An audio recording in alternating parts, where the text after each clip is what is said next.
महाराजगंज की जनता का क्या रिस्पॉन्स है?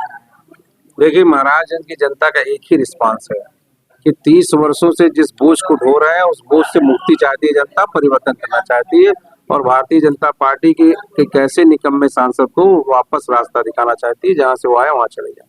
यदि गठबंधन की सरकार बनती है तो आम जनमानस के लिए मैनिफेस्टो में क्या है? देखिए, हमारे मैनिफेस्टो में जो है वो 5 न्याय हैं। युवाओं का न्याय, महिलाओं के लिए न्याय, किसानों के लिए न्याय, श्रमिकों के लिए न्याय और चौथा 5वां भागीदारी न्याय। युवाओं के लिए न्याय में क्या लिखा गया है कि 30 लाख सरकारी नौकरियां जो भर्ती हो ही नहीं पाई है, पिछले 10 वर्षों से खाली पड़ी है, उनको हमारी सरकार बनेगी तो पहले कैबिनेट की बैठक में राहुल जी ने कहा कि हम 30 लाख सरकारी भर्तियां करेंगे और उन बेरोजगार नौजवानों को जिन्होंने बीएड, बीपीएड, डिप्लोमा, इंजीनियरिंग करके जो बैठे हैं घरों पे, उनको 8,500 रुपये महीने की स्टिपेंड देके उनको ट्रेनिंग कराएंगे, जिसको कहा जाता है, आप जानते ही हैं, उसमें 1 साल तक 1 लाख रुपए उनको देंगे। साथ ही साथ एक ऐसा आयोग बनाएंगे जो भर्ती हो रही है उसमें अगर पेपर लीक होगा तो उसके खिलाफ इतनी कठोर कार्रवाई हो जाएगी जिससे पेपर लीक का जो मामला है ये हमेशा के लिए इस देश में समाप्त हो जाए।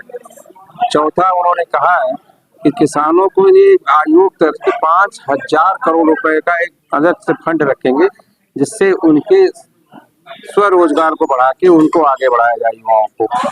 साथ ही साथ महिलाओं के लिए उन्होंने कहा है कि नारी महालक्ष्मी योजना जो है वो लागू करेंगे।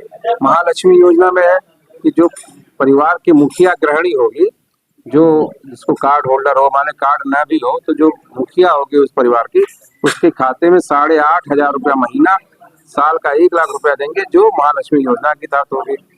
दूसरा, महिलाओं के लिए ये भी कहा गया है कि उनको तमाम जो उन समूहों में काम करती हैं उनके समूह का जो लोन है उस पर भी सरकार एक प्रयास करके उसके लिए अलग से तैयारी करेगी, आयोग बनाएगी। चौथा, जो महिलाओं को जिस तरह की घटनाएं समाज में महिलाओं के साथ होती हैं उनके लिए भी राहुल जी ने कहा है कि उन महिलाओं के सुरक्षा के लिए नए जो तरीके हैं वो अपनाए जाएंगे। युवाओं के लिए हो गया, महिलाओं के लिए, किसानों का कर्जा माफ करेंगे।